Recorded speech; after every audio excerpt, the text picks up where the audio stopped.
Malapit na tayo sa Cabanatuan. Andito naman tayo sa Nueva Ecija ngayon para buksan itong 4 na kilometro na section na nagbubuo ng east-west na daan mula Tarlac hanggang dito sa Cabanatuan. At ito ay kasama ulit doon sa ating instruction na buksan lahat ng maaring buksan na ng mga connector roads para maging mas mabilis ang daloy ng traffic. At malaking bagay ito dahil ang dating ang biyahe na tumatagal dati ng 1 oras kalahati, 1 hour 15, 1 hour 30 minutes, ay magiging 20 minutes na lang, 20 minuto na lang.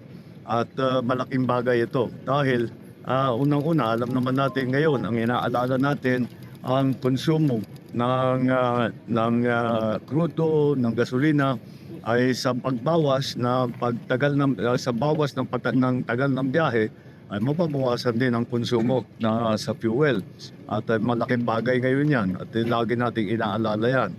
At meron pa ring isa pang malaking advantage itong ginawa nating pagbukas nito at pagbilis ng pagdaan ng traffic. Alam niyo naman ang Nueva Ecija ay yan ang rice granary ng Pilipinas ngayon. At ito ay makakatulong bawasan ang transport cost. At sa ganoon, sa pagbawas ng transport cost ay mananatili ang presyo ng bigas. Dahil dito nakita naman bagong tanim ang ating mga palay. Kaya malaking bagay yung kahit na 4 na kilometro ang ating pinag-uusapan, ang magiging epekto nito ay napakalaki, hindi lamang sa pagbawas sa oras ng biyahe, hindi lamang sa pagbawas sa konsumo, kundi pati sa pagpapanatili ng presyo ng bigas na alam naman natin pag tinamaan ang langis ay maraming sumusunod, pati pagkain. Kaya yan ang inaabangan natin at inaalala natin at binabantayan natin ang mabuti. Ang dadaan dito ay mga siguro 11,500 na tao na vehikulo. 11,500, 11,400 vehicles ang dadaan dito kada bawat araw.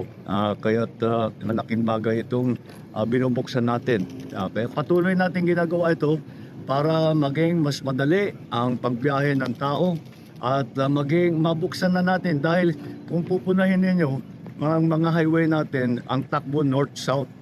Ito ang pag nabuo ito, pag nakaabot na tayo hanggang sa east coast ng Luzon, ay ito na yung pinakauna na east-west na daan na highway.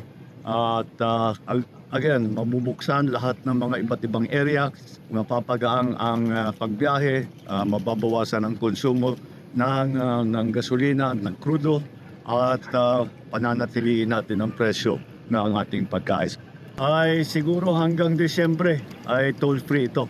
Ayan, libre muna. Kaya pwede nang dumaan ng mga iba't ibang truck. Para pwede na silang marelievo natin pati ang traffic sa MacArthur. Para yun, ulit, bibilis. Basta't bumilis ang biyahe, nababawasan ang bayad sa konsumo at yung produkto na dinadala ng ating mga truck ay hindi tataas ang presyo. Kaya yan ang malaking epekto dito. At hindi lamang dito sa daan na ito, kung hindi sa mga iba't ibang daan na nakapaligid dito sa ating binuksan ngayong araw.